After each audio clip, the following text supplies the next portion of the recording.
looking for them. Because basically I found over the years there are two kinds of people who get involved in, for lack of a better term, metaphysics. Metaphysics as defined in its more modern sense and not its traditional Greek one, but just metaphysics being the unseen world and the study of it, for lack of a better term. But pretty much what happens is some people get interested through reading books and they're intellectually interested in it, and they sort of have to go looking for it. And so there's that type of reader that I know will pick the book up. But then there's also lots of people that they're there because the unseen has come looking for them, whether they want it there or not. And, yeah. and you know, it's like I just had a client like that recently, and you know, she's a wonderful young woman, and she's like, you know, how do I stop it?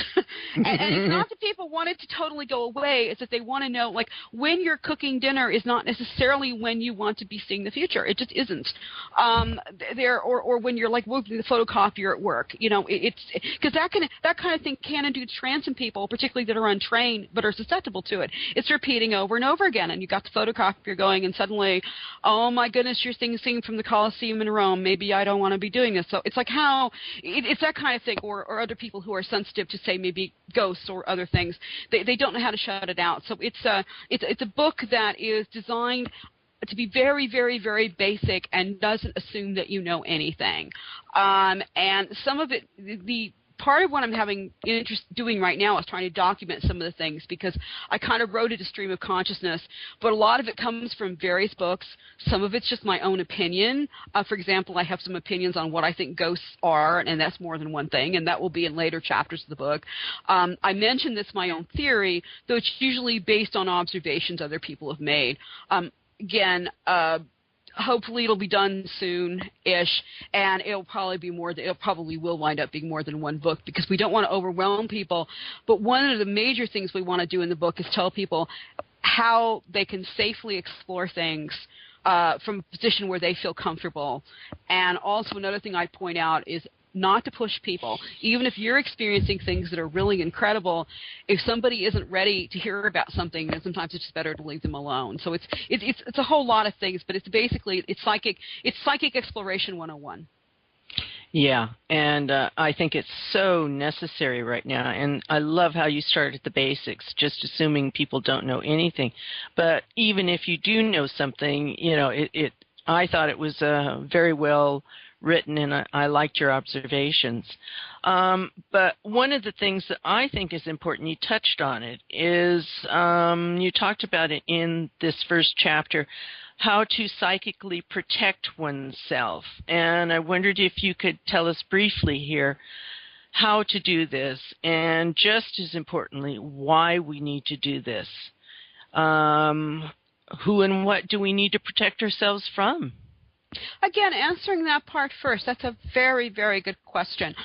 When people start looking at things in the unseen world or things beyond themselves, or even if they're not actively looking, but they start having dreams and things, they start experiencing things, it's sort of like, as one of my teachers described it, a light bulb goes out on the astral or on the unseen world.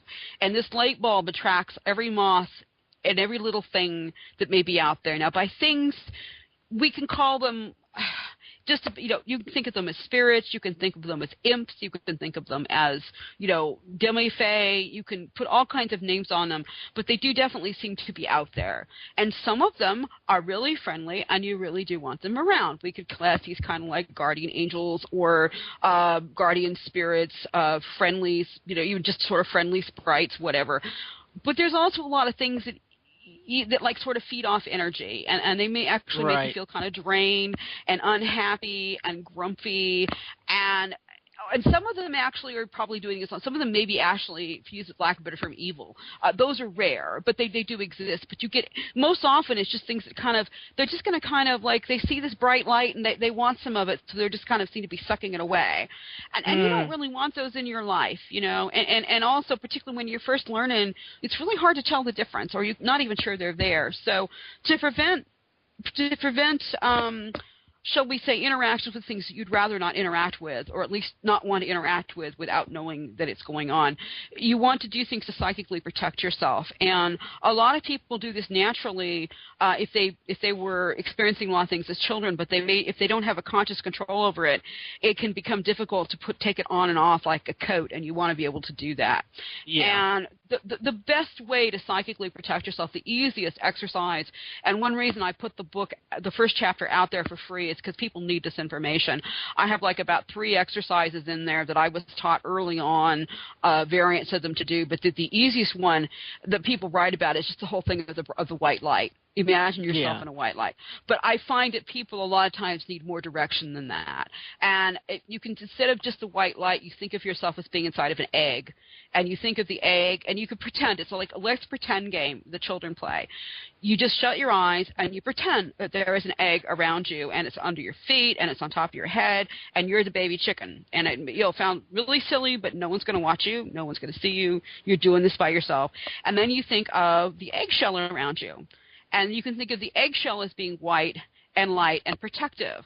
And it's sort of like just a barrier between you and other stuff. And you can make it look transparent. You can pretend it so you can see out of it. You don't want to be blocked completely. But you just want to keep things out that you don't want there. And that's probably, the egg is probably the most basic of the exercises. And I just find a lot of people find eggs easier to relate to than just think of a white light. Although that does work for some people. There's nothing wrong with that, but it gives you a focus for that light. And then there's a lot of things you can go from there, and a lot of the book will be further exercises at the end of each chapter for people for each step of the way. Well, Melody, I just think this is so important. As the energies change, I think we need to get this information out. So I really, really appreciate what you're doing. Thank you very much. Yes, one more quick thing on that and the energies of the day. Another good use of psychic self-protection is if you know that the energies of the day are particularly just bad, and there are a few cards that are mostly bad, like, say, destruction, you can use that to try to shield yourself from those energies and then concentrate on other ones. Yeah, great point. That's wonderful. Thanks. You're welcome. We are speaking with Melodi Grundy. You can learn more about Melodi and her work by visiting her website, www.melodigrundy.wordpress.com, and that's Melodi, M-E-L-O-D-I, Grundy, G-R-U-N-D-Y, wordpress.com. We're moving on to the subject, the wall and the war, and Uranus Rising has the next question. Melody, a lot of remote viewers and psychics cannot view anything beyond sometime during 2012. Cliff High has said that the WebBot data drops to 1% of previous quantity in March of 2012 and then disappears entirely in May of 2013. Would you tell us about your dream of the wall? What do you make of it, and how does your dream relate or connect to what other psychics have seen for this time, and Cliff's work, too? Okay, well, first off, my dream did not have a date on it. However, I have always had a feeling that there's always been a certain block of time beyond which I could not seem to see, and that goes back to the 1980s, and I usually called that the wall. And one of the other things that I'm trained in doing that I don't do professionally as a psychic, but I do perform as a priestess, is I'm trained to what's called Norse spay work or spell work, which is where you go in and you sit in a chair. It was called a high seat. There's a description of this in Greenland, where the seeress goes and she sits in a high seat and she goes into trance, and they ask her questions like, what of the harvest? And she brings back information on whether the harvest will be good or bad that year, which is incredibly important if you are living in a traditional society in Iceland around 1000. So in any case, I'm trained to do this. And in this dream, which I had about probably 12, 13 years ago now, I have it written down somewhere. I think but I'm not exactly, anyway, it's been a while. In the dream, it's incredibly real, and I fall asleep, and yet I'm wide awake. But then I see my chair, and I go and I sit in my trance chair, and in the dream, I go into trance. And I say to myself, okay, I know I'm dreaming, and I am now in space trance. I'm going to find out about the wall. I have my own question. I want to know, dang it, what is on the other side of that wall? And that's pretty much what I said. Yeah.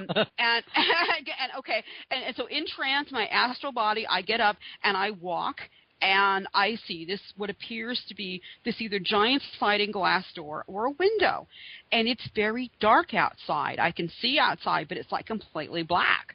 And then it starts to fall, and it looks first like snow. In fact, I'm sure it is snow. And then it turns to ash.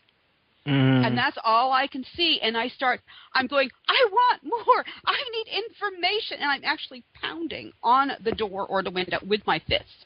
And I'm just pounding like a little kid, just mad. And then suddenly, it's like poof, everything goes poof. And I'm in like an 1880s farmhouse bedroom. It's like I live in Ireland, but this feels more like somewhere in the plains of the United States, like Iowa or something. And I'm upstairs in the bedroom. I know I'm very old because I look and I can see age spots on my hand. And although the room has a nice bed cover on it and it's clean, there's a bathroom off of it, but it's like a porta potty, and I just know because it's one of those things where it's one of those dreams where you know many things because you're already there. It's not you're thinking about it. It's just the way life is. And there's a porta potty that somebody will empty because I'm very old and I can't get to the outhouse. Yeah. And there's a kitchen downstairs, and for some reason I begin creaking my way down to the kitchen. And I get to the kitchen, and there's other family members there who I don't recognize all that well, but I do in the dream. And it's very 1880s, sort of 1860s, 1880s with the wood stove and gadgets, but no power. And there is, and then a young woman comes running in, shouting, "The rain is coming! The rain is here! It's over! It's finally over!" And everybody goes dancing into the yard. And it's this kind of dusty, dry, 1880s style farmyard from the Midwest with rain. But rain is starting to come down, and people just start dancing. And the young girl is particularly dancing. And I know that she's my granddaughter. Now that's very interesting, because I can't have children in this lifetime. So the only way this has to be she has to either be a symbol for a generational thing, because I had this dream maybe around 1995. So, generations in terms of that length of time. Or perhaps if this dream is closer to something that will happen to me or to the person that I had sort of entered their space, it would have to be adopted. It would have to be an adoption of somebody, which might happen if things got very bad. But in either case, so we're thinking and I'm very old, and when I had the dream, I was in my 40s, so we're probably looking like 30 to 40 years later. From the age I seem to be. And I remember thinking as I'm rushing outside and I start to dance, wow, I shouldn't be doing this because I'm too old for this. But I'm doing it anyway, because it's like so exciting that whatever it is, it's finally breaking and finally over. The dream goes on a little bit further. I wind up then walking down a laneway, and I'm caught up in. I lay down and I'm caught up in this river, and I think, oh, they'll find me, but who cares? Basically, I probably pass away. But there's another little twist there that I almost never mention, and that I wake up and I'm back in the farmhouse again, and I start to panic because it all feels so real, and I know I'm dreaming and I can't get out, and I start hitting on things, and then a voice says, "Remember your training," and I wind up crossing my arms like you see an Egyptian mummy, which I've never been trained that way in this lifetime, and I fall backwards and I wake up in bed. So that was almost like getting stuck in a which makes me think that part of what I was seeing was almost a future recording of what might be. But I think that the whole 1880s thing then was reinforced later in the day. The same day I had the dream, I was telling my husband about it. I was listening to an interview on I think National Public Radio with a historian on the internet, and he was saying that it was about I don't know what, but he was saying, yes, the 1880s, that's when the modern world totally begins.